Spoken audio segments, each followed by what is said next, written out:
Kabajamtoota hordoftoota TV kanaan nagaa Waaqayyoo biyya jirtanitti mana jirtanitti hunda keessaniif haa ta'u attam jirtu baga nagaadhaan dhuftanii Waaqayyo sanu eegee nu geggeesse guyyaa har'aatti nu ga'eef galanni ulfinni haa ta'u sagantaa keenya maqaa abbaa kan ilmaa kan hafuura qulqulluu sadan Waaqayyo tokkoon jalqabneerra guyyaa kana ganama kana immoo luba gaaddisaa qabadhee isiniif dhiyaadheera lubaa baga nagaadhaan dhuftanii baga nagaan nu eddan Amen, amen. Maqaa Waaqayyoo kan eebbifame haa ta'u gara dubbii Waaqayyoo dhaga'uutti gara mana Waaqayyootti baga dhuftanii saba Waaqayyoo anatti qabamtanii yoo jiraattan dubbiin koos isin keessa yoo jiraate waanuma feetan kadhadhaa isiniif isin taa'e gooftaa Yesuus maqaan isaa kan eebbifame haa ta'u. Kanaaf itti qabamnee jiraachuudhaaf immoo dubbii isaa dhaga'uutu nurra jira. Dubbii isaa dhaga'uuf immoo yeroo kana walitti qabamneerra Waaqayyo ammas garaa keenyatti laphee keenyatti akka dubbatuuf laphee cabaadhaan yaada gaddeebi'aadhaan dubbii isaa dhageenye jireenya keenyaaf akka nu ta'utti jireenya keenya wajjin akka wal fudhatutti yeroo kana Waaqayyotti dabarsinee laanna Waaqayyo ulfina isaatiin gidduu keenya akka darbuuf hin kadhanna. Yaa Waaqayyo abbaa keenya si galateeffannaa galanni ulfinni siif haa ta'u. Nagaaf fayyaatti nu eddee hamaa hundumaa nurraa fageessite. Hojii diinaa hojii seexanaa karaatti hambistee karoora isaa harkatti rukuttee jireenya keenya eebbiftee yaa Waaqayyo halkan keenyaaf guyyaa keenyatti darbitee nu baattee yerootti kanaan nu geesseetta maqaan kee bara baraan kan eebbifameef kan galateeffame haa ta'u. Siin guyyattii kana argine siin guyyattii kana geenye si malee homaa gochuu hin dandeenyu ana malee homaa gochuu hin dandeessan akkumatti jette dhugaadhumatti. Hafuura keenya caalaa nutti dhiyaatte yaa gooftaa jireenya keenya akka kanatti jiraachisteetta galata kee abbaa ammas yaa gooftaa lamas tokkos lamas taatanii maqaa kootiin lafa walitti qabamtanitti ani isin gidduutti nan argama akkuma jette yaa barsiisaa gaarii kottuu gidduu keenyatti argami bantii waaqaa irratti banii ibidda hafuura qulqulluutiin garbicha kee tuqii afaan godhadhuuti ittiin dubbadhu yaa gooftaa. Yaa gooftaa nu biran darbin gooftaa koo laphee keenya garaa keenya mo'adhu jireenya keenya mo'adhu dubbiin kee nu haa mo'atu yeroo kana yaa gooftaa maqaa Yesuusiin dubbiin kee kun dhufee lubbuun fuula kee dura jiru kun fayyina akka argatu nagaa akka argatu hiikama akka argatu furmaata akka argatu lubbuun fuula kee dura jiru utuu hin qaqqabamin utuu hin hiikamin dubbiin kee gara keetti akka hin deebineef. Maqaa Yesuus Kiristoosiin nu biran darbin gooftaa ganaa kana maqaa gooftaa Yesuusiin kan nu mormu diina seexana qilleensarra taa'ee riphee dhokatee summii isaa facaasu galaana keessaa lafa jala maqaa Yesuus Kiristoosiin abidda keetti abgochuun jaalala kee nuuf haa ta'u. Maqaa gooftaa Yesuus Kiristoosiin si kadhanna. Ameen. Ameen. Haleluuyaa. Maqaa Waaqayyoo kan eebbifame haa ta'u. Saba Waaqayyoo Eeree gochuun irraanfatina dubbii sagalee Waaqayyoo firoota keessaniif hiriyoota keessaniif sheerii godhaa kanamoo jaalala Waaqayyoon isin gaafannaa gara faarfannaatti darbinaa Waaqayyoon waaqeffanna.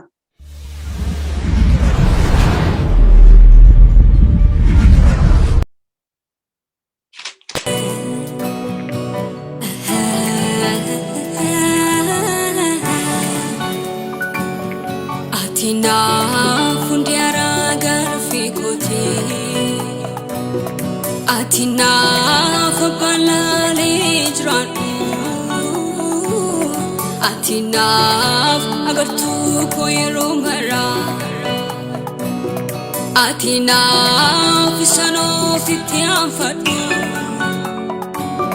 Kanaan beeraa hin darbamu kan kee kun haguugame Siinan jiraadhee siiniif argee ati keenaaf nargamne Kanaan beeraa hin darbamu kan kee kun haguugame Siinan jiraadhee siiniif argee ati keenaaf nargamne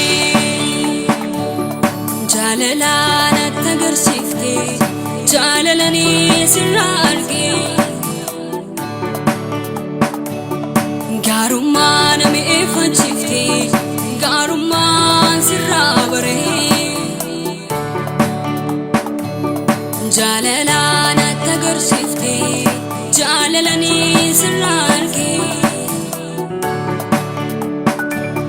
Gaarummaa nama ifachiifte gaarummaan sirraa baree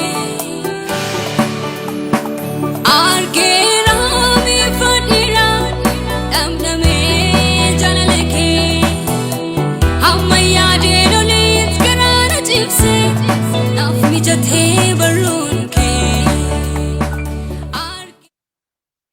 Ameen ameen. Waaqayyo maqaan isaa eebbifamu. Obboleettii keenya Waaqayyo dachaa dachaa ishee haa eebbisu. Lubaa isiniif hafuura qulqulluuttan dabarsaa itti darbaa. Maqaan Waaqayyoo kan galateeffame haa ta'u. Waaqayyoo torban darbe moo nagaatti nu eegee har'as tokko wal arginuuf jaalala isaa waan ta'eef maqaan ulfinaan ololaa jedhu. Ameen. Mata duree nuyi irratti sagalee Waaqayyoo torbanarraa ilaaluu jalqabne Waaqayyoon dhaga'uu Waaqayyoon dhaggeeffachuu waan jedhu irratti dubbii Waaqayyoo laphee korra kaa'ee akkoo keessa kaa'ee irra deebi'een dubbachaa jira. Rakkinni dhala namaa ni jalqabaa jenne torbee inni dhala namaa ni jalqabaa Waaqayyoon dhaga'uu dadhabuu isaati. Waaqayyoon dhaggeeffachuu dadhabuu isaati. Waaqayyo maal jedhee nama uumee jannata Eden keessa kaa'e. Mukeetii iddoo dhaabbaa kana jiru hundumaarraa nyaadhaa ishee gidduu sanarraa yoo nyaattan garuu du'a duutu jedheetu abboommii laateef. Hewaan garuu Addaam garuu isa kan Waaqayyoo caalaa isa naannoo isaaniiti haasa'amu dhagaan. Ofni haxxee ture jedha. Inni dhufeetu dhuguma Waaqayyoo mukeetii iddoo dhaabbaa kana walakkaa jirurraa nyaatinaa isiniin jedhee dhuguma Waaqayyoo lakkii hundumaarraa nyaadhaa ishee sanarraa garuu hin nyaatinaa nuun jedhee yeroo sarraa nyaattan immoo du'a duutu nuun jedhe yeroo isheen jettu lakkii akkasin taatan waan beekuufiti Waaqayyo akkas isiniin jedhe malee hin duutani. Egaan Hewaan Waaqayyoon caalaa kan Waaqayyoo caalaa sagalee Waaqayyoo caalaa iddoo sanatti gaa kan isaan isa naannoo isaaniiti haasa'amu isa naannoo isaaniiti dubbatamu dhaga'u kan isaan filatan. Amma irraatti yoo ilaalle namni kan Waaqayyoo caalaa isa kan biraa dhaga'u jaallata. Isa naannoo isaati haa ta'u dhaga'u jaallata. Mata dureen irratti dubbachaa jiru sana Waaqayyoon dhaga'u, Waaqayyoon dhaggeeffachuu. Baroota keessatti Waaqayyo na dhagaa, na dhaggeeffadhaa jedha.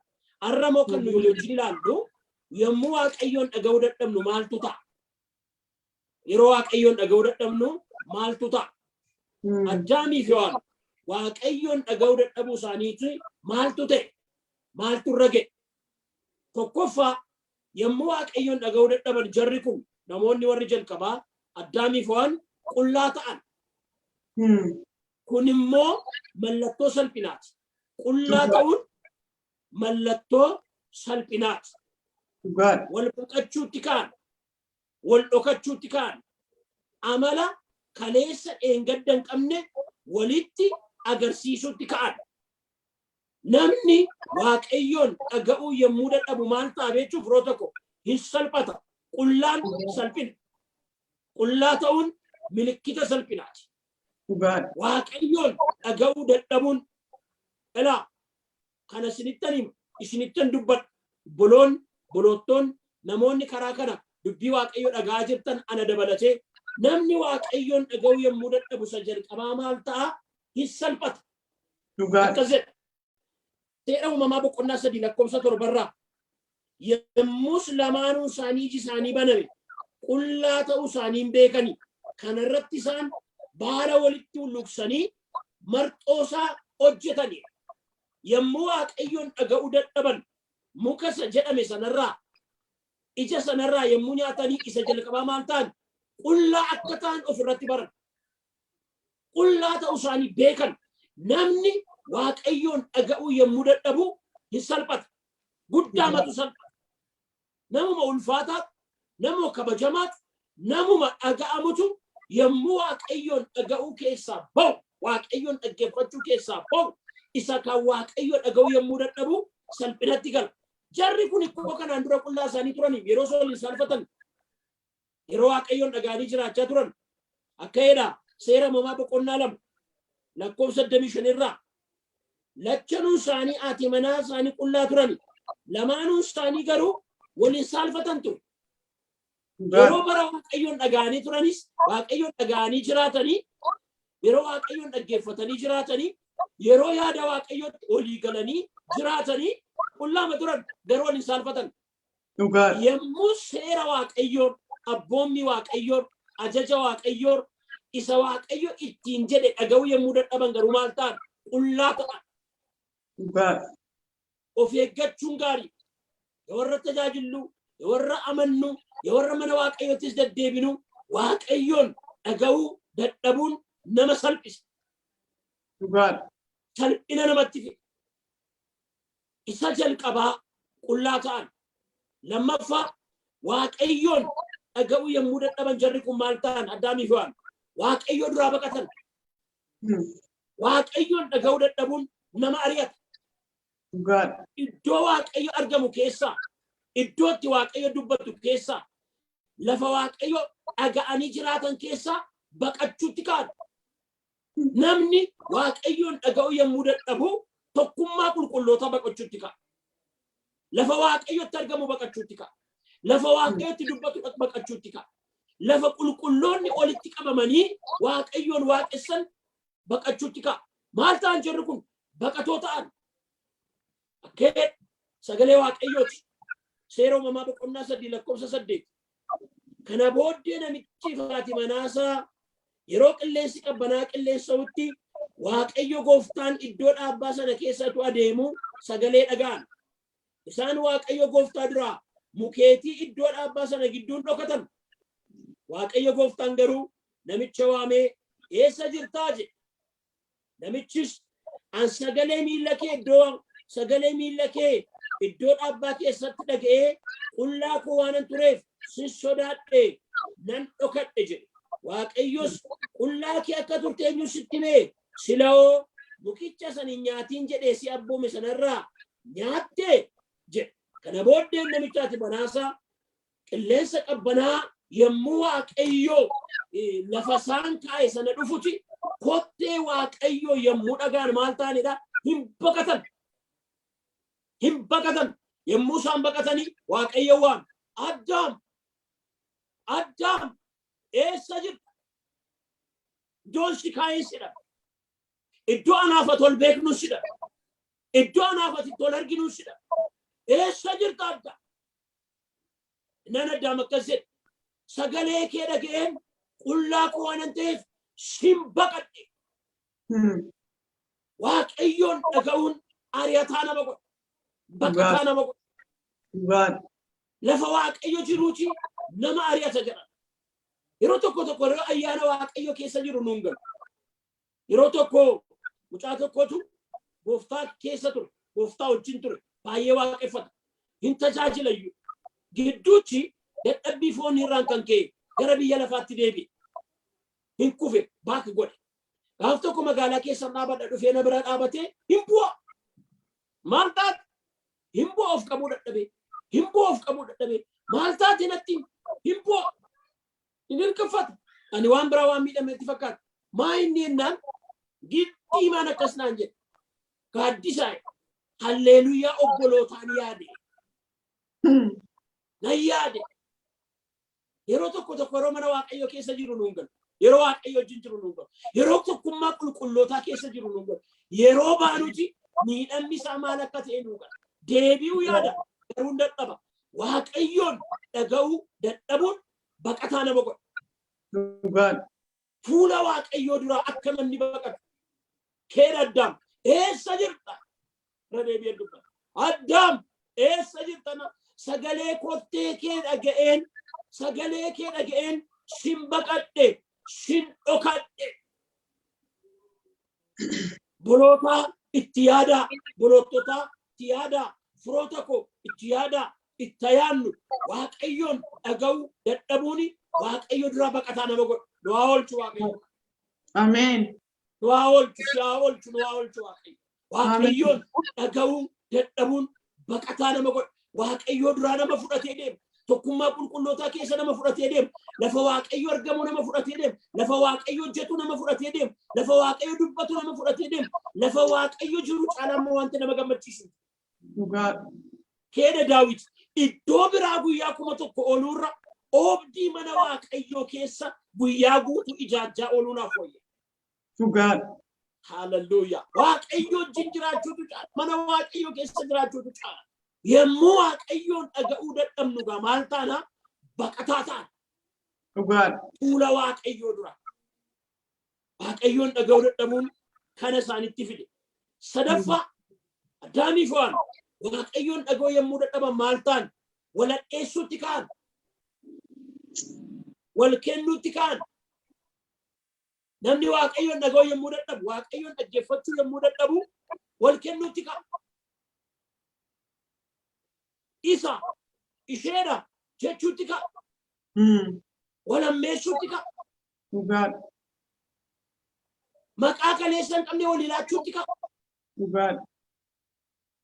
Addaamii fi Hawaan maal ta'an yemmuu waaqayyoon dhaga'uu dadhabanii wal ammeessuutti wal addeessuutti anamitti isheedha walitti qabachuutti kaan.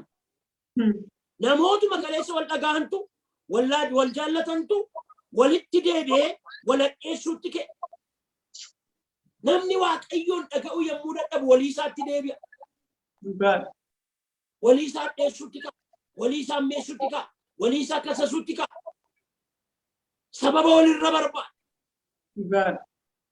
Ilaa jarana waaqayyoon dhaga'uu dadhabuun walitti nama deebisa. Waldaa waaqayyoon dhaga'uun keessa hin jirre, tokkummaa waaqayyoon dhaga'uun keessa hin jirre, amantoota waaqayyoon dhaga'uun keessa hin jirre, tajaajiltoota waaqayyoon dhaga'uun keessa hin jirre gidduutti maaltu mul'ata beektu? Wal addeessuutu baay'ata. Wal ammeessuutu baay'ata. Kiisiitu baay'ata. Isatti akkas nu godhe, isheetti akkas nu godhe, isaatti akkas nu godhe, sababatu baay'ata.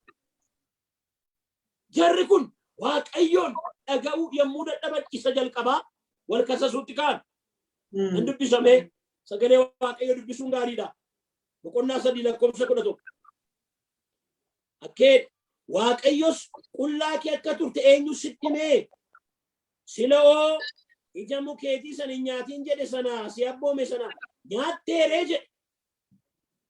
Namichis dubartittii ilaa waan inni dubartittii isheetii anaa wajjin akka jiraattuuf anaaf laatteetu ija buukicha anaaf kenne anis nan nyaadhe jedhe. Dubartittii gaafa jalqabaa akkas hin jennu. Gaafa jalqaba waaqayyo cinaacha isaa keessaa fuudhee fidee bira kaa'ee dubartittiin jedhe. Gaafas maal jedhe? Mee dubbifannu sagalee kana. Gaafa bara nagaa bara waaqayyoon dhaga'anii bara waaqayyoon dhaggeeffatanii bara waaqayyo wajjin olii galanii jiraatanii dubartittiin jedhe. Maal jedhe gaafas? Boqonnaa 2 lakkoofsa 31 kaasee waaqayyo gooftaan namicha rafee akka of wallaalu godhe.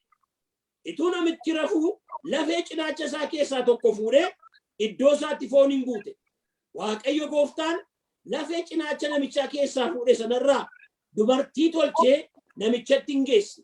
Namichis amma reef ta'e. Labara nagaa. Reef ta'e. Isheen kun lafee ishee lafa eekoo keessa. Foon ishee foon koorraa fuudhame. Isheen kun nameetti hawaamamtu. Namee jedhamtee hawaamamtu jedhee isheen kun amma reef ta'e. Yeroo bara waaqayyoon dhaga'an, bara waaqayyoon dhaggeeffatan, bara waaqayyoo wajjin olii galanii jiraatanii foon ishee foon kootti argame, lafee ishee lafee kootti argame. Maqaayyuun moggaaseef maqaa wasoo. Namni haa jedhamu. Reef ta'e. Gaafa garuu isa waaqayyo jedherra darban, isa waaqayyo ittiin jedhe dhaga'uu dadhaban, isa waaqayyo ittiin abboome dhagarraa kaatan malee dubartitti isheetiin haaf laattetu akkas na godhe. Namni waaqayyoon dhaga'uu yemmuu dadhabu walitti deebi'a. Waldaan yemmuu waaqayyoon dhaga'u, sabni waaqayyoon dhaga'u yemmuu dadhabu lubuma kaleessa kabaju. Paasterii makaleessa kabaju, lallabaasaa kaleessa kabaju, jaarsoliisaa kaleessa kabaju, eesitti, jaarsolitti, faarfattitti, abalutti hundumaa fuudheetu xooxaa geeddaree seetii godhe, durba godhe lafa ka'a, dubartii godhe lafa ka'a. Waaqayyoon dhaga'uun yemmuu dadhabu namni waladheessuutti ka'a. Walammee namuma kaleessa waaqayyotu nuu kaasa jiru. waaqayyotu nuu dibe jedhe waaqayyotu nuu fide jedhe nama kanarraan baradhe nama jedhuti yommuu waaqayyoon dhaga'uun dadhabamu maaltu dhufa walammeessuu dhufa keessittiisan paasterittiisan jaarsolittiisan wal salphisuutu dhufa waladheessuutu dhufa hewaani moo maal jette boofata akkas na godhe namni waaqayyoon dhaga'u yommuu dadhabu walitti deebi'a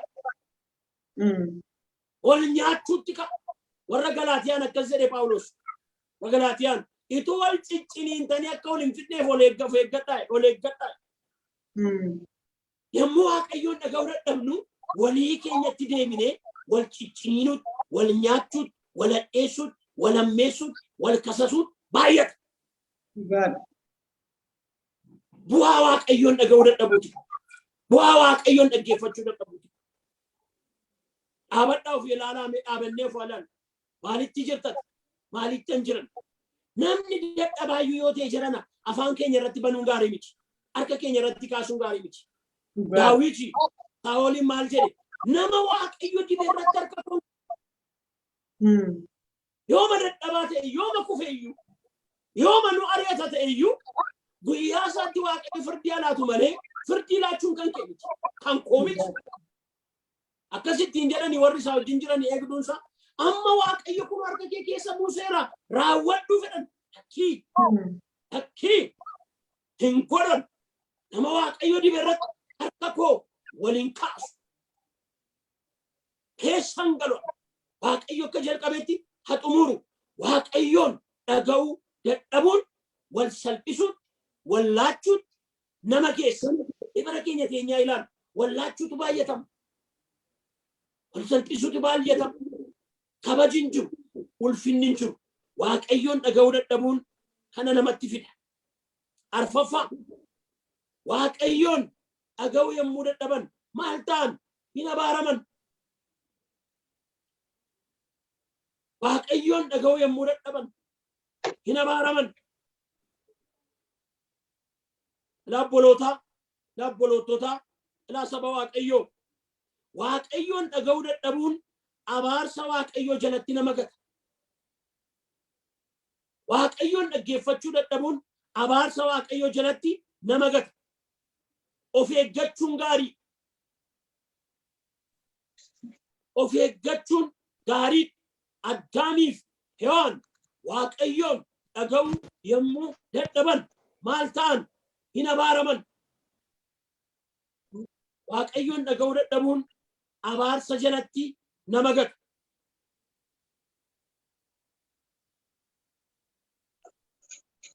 abaarsa waaqayyoo isa namarratti ta'u jalatti isa hin hafne jalatti nama gata waaqayyoon dhaga'uu dadhabuun waaqayyoon dhaggeeffachuu dadhabuun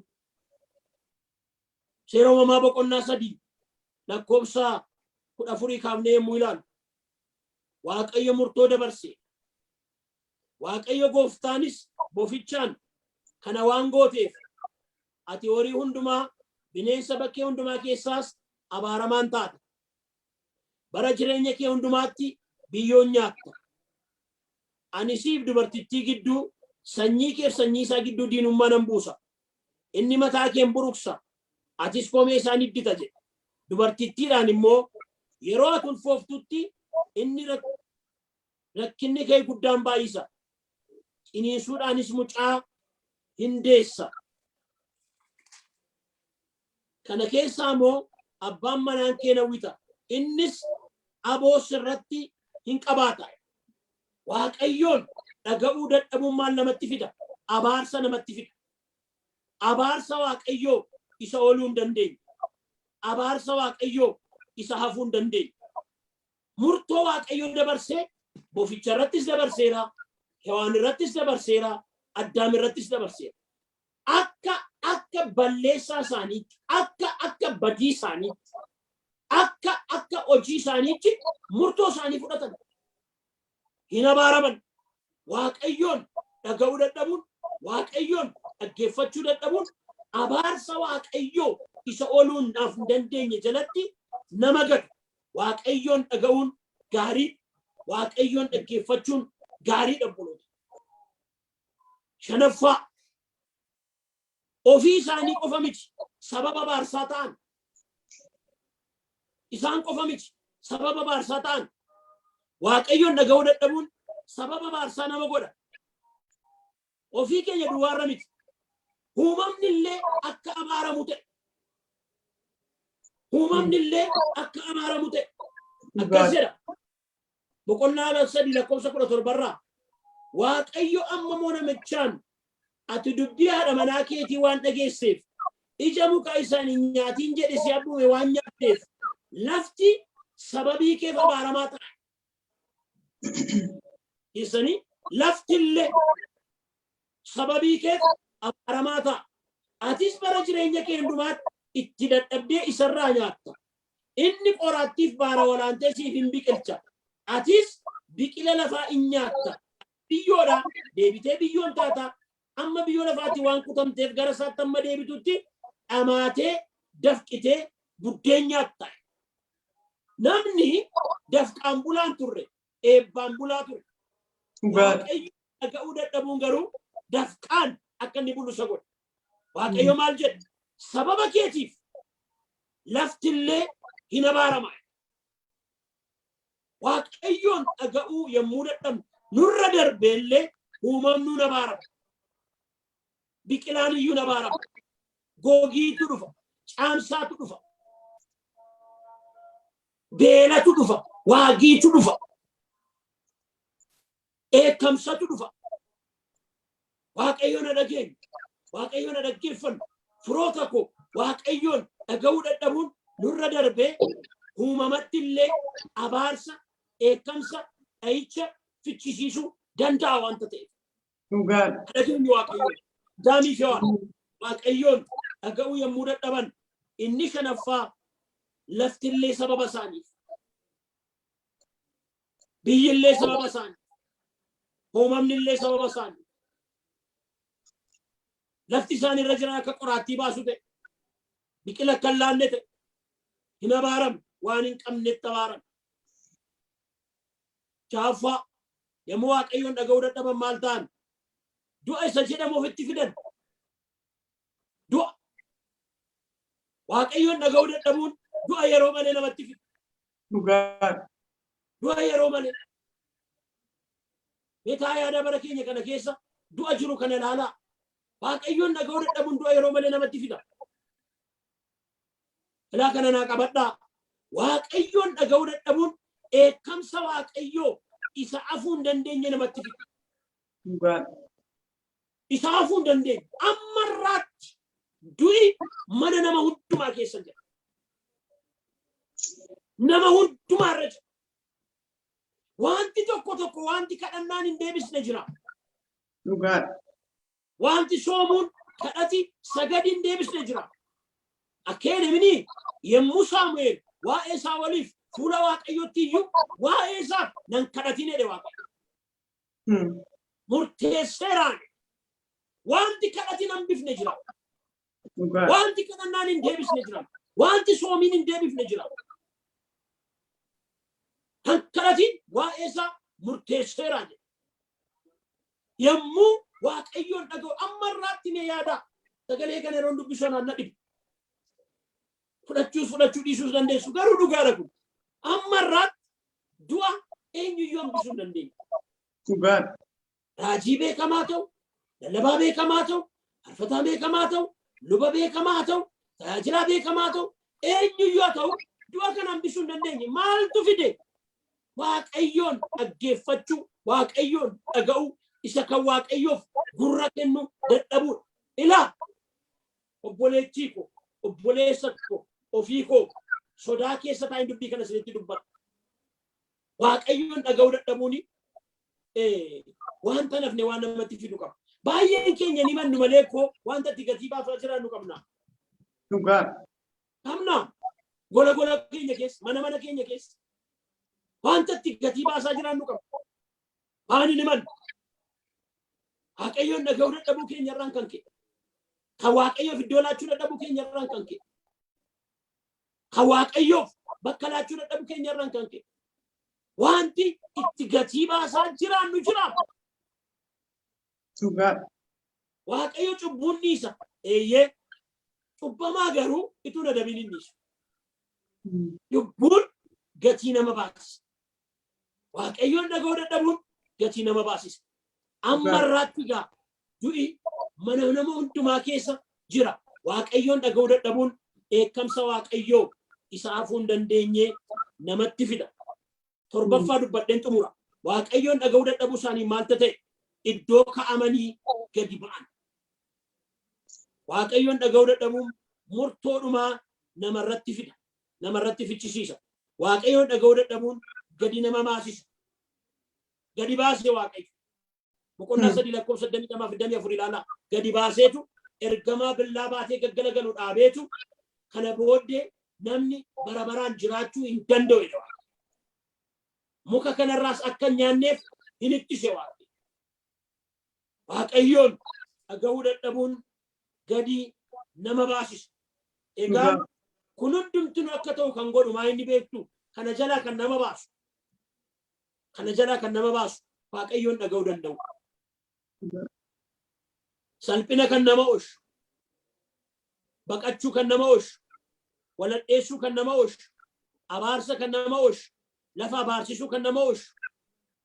Waan adaba afuu hin dandeenye kan nama oolchu. Gadi ba'uu kan nama oolchu. Maayin Waaqayyoon dhaga'u. Ameen. Jaalalaan isin gaafadha. Ka'echaa jira Waaqayyo na dhaga'i. Anaan akkas jedha. Siin akkas jedha. Boleessaa na dhaga'i jedha Waaqayyo. Boleettii na dhaga'i jedha Waaqayyo. Ha dhageenyu Waaqayyoon. Waan Waaqayyo jedhu ha qalbifannu. Waaqayyoon dhaga'uun yeroo kamiyyuu nama baasa waan ta'eef. Arras Waaqayyo bara keenya ammaa kana keessa akkas jedha. Akka dhuunfaatti akka isa dhageenyu barbaada Waaqayyo. Akka dhuunfaatti Waaqayyoon waaqessuun kan dhuunfaatis. Akka maatiitti akka isa dhageenyu barbaada Waaqayyo. Akka waldaatti akka isa dhageenyu barbaada Waaqayyo. Akka sabaatti akka isa dhageenyu barbaada Waaqayyo. Yeroo tokko sabayyuu dabarsee laata Waaqayyo yeroo namni isa dhaga'u dide. Laata akka biyyaatti akka isa dhageenyu barbaada Waaqayyo. Biyyi Waaqayyoon dhaga'u yeroo dide biyyayyuun balleessa. Hin baddiin biyyuun simsinu isheen hin jiraanne godha. Amma biyyoonni Phaawulos fa'aa keessa deemanii wangeela lallabaa turan har'a biyyi Turkii fa'aa jedhaman kiristaanni keessan jiru. Waa biraa ta'anii seenaa isa qoran. Waaqayyoon dhaga'uu dadhabuun akka biyyaattis gatii nama baase waan ta'eef ha dhageenyu. Maaliif beektu Waaqayyoon dhaga'anii jiraachuun kana jala nama baasa. Har'a sirree deebi'een dubbadha. Waaqayyoon dhaga'uun ulfina. Ameen. Ameen. Hallelujah. Ameen. Waaqayyoon dhaga'anii jiraachuun ulfina. Waaqayyoon dhaga'uu dadhabuun immoo salphina. Waaqayyoon dhaga'anii jiraachuun ulfinatti nama geessa. Akkeedha Waaqayyo na dhaga'aa na dhaggeeffadhaa nuun jechaa jira Waaqayyo. Anaan akkas jedha siin akkas jedha hunduma keenyaan akkas jedha. Sagalee kana dubbishee Waaqayyoon kadhanna. Namni anaaf dhaga'u garuu nagaatti jiraata. Ameen. Waan taamaan sodaatu hin birratus. Ameen. Namni anaaf dhaga'u nagaatti jiraata. Waan taamaan sodaatu hin birratus. Waaqayyo anaanis boloota kosiniinis hunduma keenyaan na dhagaa jedha bara kana. Ameen. Akka ergaa raajiittan keessa deebi'ee dubbachaa jira saka. Na dhagaa. Waaqayyo Abbaa, Waaqayyo Ilmaa, Waaqayyo Hafuura Qulqulluu. Waaqa hundumaan olii, Waaqa hundumaa gararraa, Waaqa hundumaa taatee al tokkicha iddoo hundumaatti argamtu. Waaqni samiin teessoo kee, lafti immoo lafa ejjeta miilla kee ta'ee, yaa Waaqayyo isa surtee isa jirtu, isa darbitee bara baraan jiraattu, isa barri jireenya kee dhuma hin qabne har'a karaa TV kanaa, karaa YouTube kanaa, yaa waaqayyo na dhaga'a nuun jechaa waan jirtu na dhaga'a nuun jechaa waan jirtu na dhaggeeffadhaa nuun jechaa waan jirtu maqaa gooftaa maqaa Yesuus Kiristoosiin galanni siif haa ta'u. Ameen. Namoota yeroo kana si dhaggeeffachaa yaa waaqayyo kadhachaa jiran ofii koo dabalee sin kadhadhaa. Bara kana keessa si dhaga'utti akka jiraannuuf ati nu gargaara. Ameen. Lafaan hin goyyomsiin.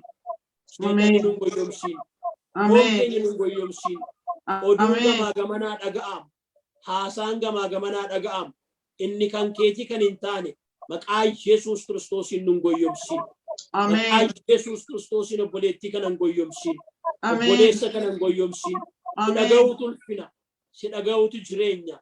Si dhaga'uutu eebba of keessaa qaba. Si dhaga'uutu jireenyatti nama jiraachisa. Namni si dhaga'uun salphatu yaa Waaqayyo. Ameen. Namni si dhaga'uun salphatu yaa Gooftaa. Namni si dhaga'u yaa Waaqayyo baqataan ta'u. Namni si dhaga'u Gooftaa koo hin salphatu. Dabarsee walii isaan kennu nama nadheessu. Namni si dhaga'u du'a yeroo malee hin du'u. Namni si dhaga'u yaa Waaqayyo dheekkamsa jalaa hafa, dha'icha jalaa hafa, adaba jalaa hafa. Maqaa gooftaa Yesuus Kiristoosiin si dhaga'uudhaaf waaqarraa ayyaanni kee hunduma keenya haa gargaaru. Si dhageenye akka jiraan, si dhaggeeffanne akka jiraan, isa kan keetiif iddoo akka laannuuf nu gargaara. Gooftaa biyya anamma keessa jiruuf immoo sun kadhadha. Amma fuula keenya dura filannootu jira. Yaa Waaqayyo barri keenya ulfaateera. Maqaa gooftaa maqaa Yesuus Kiristoosiin biyya kana yaadadha. Yaadadhu gooftaa. Lafi isaa baarameera. Qilleensi isaa baarameera. Qaaleensi jireenyaa gar malee ol ka'eera. Yaa Waaqayyo gooftaa kunoo roobillee nu jalaa dideera. Araara si kadhanna. Araara nuu godhi yaa Waaqayyo. Ameen. Fuula kee gara keenyatti deebisi yaa Waaqayyo. Ameen. Caalu akka nutti hin dhufneef sabni biyya kana keessa sabni biyya lafaa jiru hundumtuu gara si dhaga'utti akka deebi'uuf maqaa Yesuus Kiristoosiin ati nu gargaara. Dubbii keetti qoosu, sagalee keetti qoosu, jecha keetti qoosuu irraa ati nu deebisi. Yaa Waaqayyo mata jabina keenya irraan kan kee kunoo waan baay'ee ta'aa jira. Yaa Waaqayyo gara jabina keenya irraan kan kee kunoo waan baay'ee ta'aa jira. Waan baay'ee nu mudataa jira. Waan baay'ee nu qaqqabaa jira. Yeroo noi Waaqayyoon dhaga'ee yemmuunni bidiruuf qopheeffatu baay'oonni sirbu hin dhugu hin machaa'u itti qoosu turani. Gaafa bishaan badiisaa dhufe garuu tokkoon isaayyuu nafne. Adaraa yaa Waaqayyo qalbiitti nu deebisi. Adaraa yaa Waaqayyo sammuutti nu deebisi. Adaraa yaa Waaqayyo hubannaatti nu deebisi. Lubootaaf sin kadha. Paastorootaaf sin kadha. Raajotaaf sin kadha. Gamootaaf sin kadha. Faarfattootaaf sin kadha. Warra geggeessitootaaf sin kadha. Amantootaaf sin kadha. Akka garaa sin bara. Akka garaa sin bara. Akka garaa sin barre. Ati Addaamiif Yohaaniif namoota warra jalqabaaf iyyuu hin ille yaa Waaqayyo. Ati Waaqayyo araara qabeessa duwwaa miti ati gara jabeessa. Yemmuu kaatus ati ibidda nyaatudha. Yaa gooftaa, yaa gooftaa, ibidda wajjin immoo hin taphatanii, ibidda wajjin immoo hin qalladanii. Maqaa gooftaa maqaa Yesuus Kiristoosiin hubannaa nuu kenna. Ameen. Qalbii nuu kenna. Beekumsa nuu kenna. Garaa si sodaatu nuu kenna. Ameen. Garaa isa kan keetiif na unnuuf. Ameen. Warra si dhaga'anii jiraatan akka taanuuf ayyaanni kee hunduma keenya gargaaru. Namoota akka kadhatamuuf barbaadan laayinii kanarra jiran immoo harki keessaa na qaqqabu. Humni keessaa na qaqqabu. Afuurri keessaa na qaqqabu. Akka uffatan hafayyan. Balballi kan itti cufame irraa banamu. Kan hiikaman waan godhan kan wallaalan garatti garan kan dhabaniif falatay. Yaa Waaqayyo dhimma garaagaraa dura keetii kan qabaniif deebii ta'i. Gooftaa kana hundumaa waan gootuuf galanni siif haa ta'u. Si dhaga'utti akka jiraan, dhaggeeffachuutti akka jiraan, hubannaaf qalbii nuuf kenni. Anas buloota iddoo kanaa tajaajilan hundumaas gargaari. Maqaa gooftaa maqaa Yesuusiin. Ameen. Ameen. Ameen. Ameen. Lubaa Waaqayyo waaqarraa eebbasaa sadhuma hin qabneen dachaa jireenya keessan bara keessana eebbisuun jedha. Waaqayyoon isin gargaareen afaan godhatee isiniin dubbatee bara keessan hundumaa ibsaa gaararraa soogidda isinaa godhu. Moo'icha isiniif haa kennu Waaqayyoo lafa garaa keessaniin isinaa ga'u kadhannaa keessan fuula Waaqayyoo duratti waan isin dhiyeeffattan hundumaatti darbee galataaf isinaa dhaabu. Manni keessan jireenyi keessan itti dhaloota keessana eebbifamu. Eebbaaf ta'aa jenna. Waaqayyo dachaa isinaa eebbisu. saba waaqayyoo gaa waaqayyoon dhaga'uun barbaachisaadha. Waaqayyoo ilmi koo inni ni jaalladhu isa kana isa dhaga'eedha yeroo hundumaa maqaan isaa kan eebbifame haa ta'u. Warri waaqayyoon dhaga'anii ulfinaan jiraatu, ulfinatti darbu, ulfinaa gara ulfinaatti darbu. Waaqayyoon dhaga'uun garuu salphinatti du'atti waan hin taanetti dabarsee nama kenna waan ta'eef waaqayyoon dhaga'uun barbaachisaadha. Kanaaf waaqayyoon nutti dubbata. Har'a eenyuun dhageenya? Eenyuuf gurra keenya laanna? Eenyuuf yeroo keenya laannee teenyee yeroo dheeraadhaaf dhaggeeffanna? Waan baay'ee wanti dhaggeeffatamu baay'ee jira. Oduu baay'ee jira. Waan baay'ee jira lafa kanarra. Kan nu barbaachisu garuu waan tokkitti dubbii waaqayyoo dhaga'uu duwwaadha. Waaqayyoof duwwaa dhaggeeffatanii isa duwwaaf abboomamanii isatti maxxananii isatti qabamanii jiraachuudha. Jireenya yoo barbaanne gaa filannoon kan keenyadha. Ulfina yoo barbaanne filannoon kan keenyadha. Yeroon isaa immoo ammuma. Maqaan waaqayyoo bara baraan kan eebbifame haa ta'u. Egaa ayyaana kana waaqayyoo isiniif dabalu jennaa. Waaqayyo gargaarsa nuuf haa ta'u. Dhugumaan waaqayyoon warra dhageenyu gurra keenya laphee keenya jireenya keenya warra isaaf laanne isa dhageenyu isa duwwaadhaaf iddoo warra laannu akka taanu waaqayyoon nu haa gargaaru. Eebbifamaa isiniin jennaa. Amma ammaatti nu waliin turuu keessanii fi gaaffii yoo qabaattaniif kadhannaa yoo qabaattan iimeelii keenyaaf bilbila keenyaan nu quunnamaa. Jireenyi keessan barri keessan kan eebbifame haa ta'u. Fayyaa guutuu nagaa guutuu waaqayyo isiniif haa kennu. Sagantaa kana fakkaatuun amma deebinee wal arginutti nagaa isinitti dhaamna. Faarfannaa kanaanii nagaadhaan nuuf turaa.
Atinaaf balaalee jiraadhu.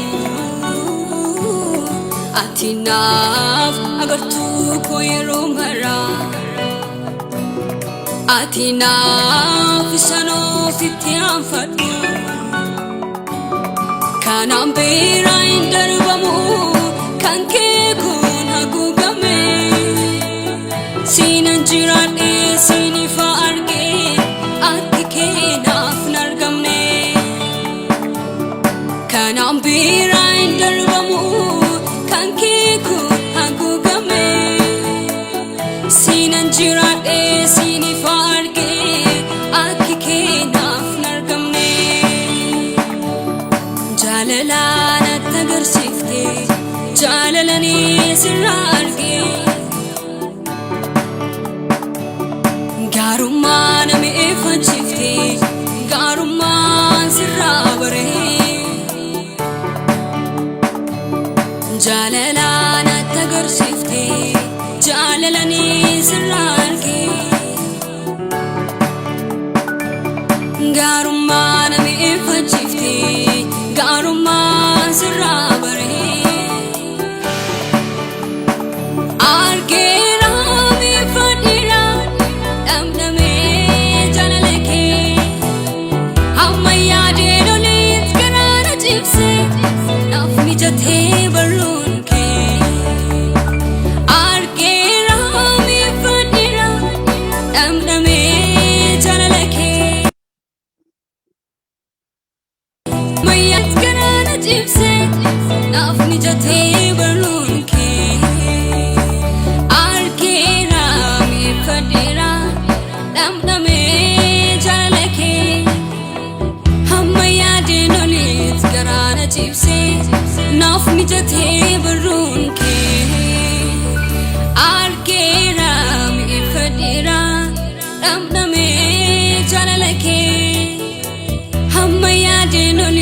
garaana cibsee naaf mijatee barruun kee